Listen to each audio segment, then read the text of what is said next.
मंगळवारी महेश दादांनी नागपूर विधानसभेत काय भाषण केलं. वा, फॅन झालो राव मी. त्यातलं एक वाक्य ऐका. लाव रे तो व्हिडिओ. अध्यक्ष महाराज, ही कुत्री वाढण्याचं कारण काय? ऐकलं?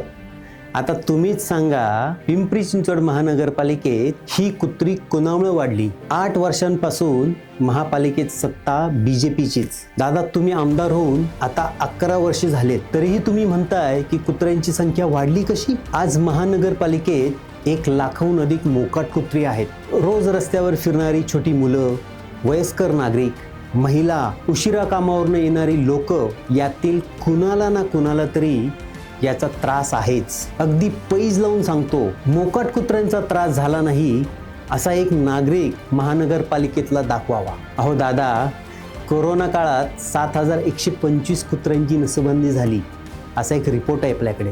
जिथे लोक बाहेर पडत नव्हती तिथे नसबंदी केली कुणी आणि कुणाची? नसबंदी कसली केली आहे दादा? भ्रष्टाचार केलाय. एवढंच नाही दादा, तुम्ही पिंपरी चिंचवड शहराचे कारभारी म्हणवता. असं असून सुद्धा पुणे महानगरपालिकेवाल्यांनी तिथली कुत्री आपल्या इथे आणून सोडली. कुठे? आपल्या भोसरी विधानसभेत सोडली.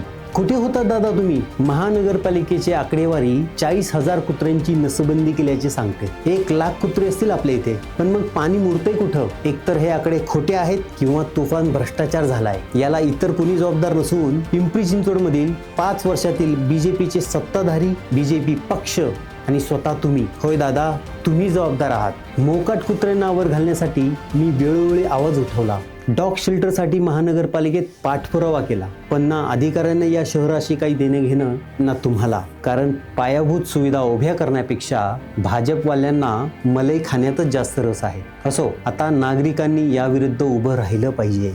वेळीच याविरुद्ध कारवाई करा, नाहीतर मोठं जनआंदोलन उभं करावं लागेल.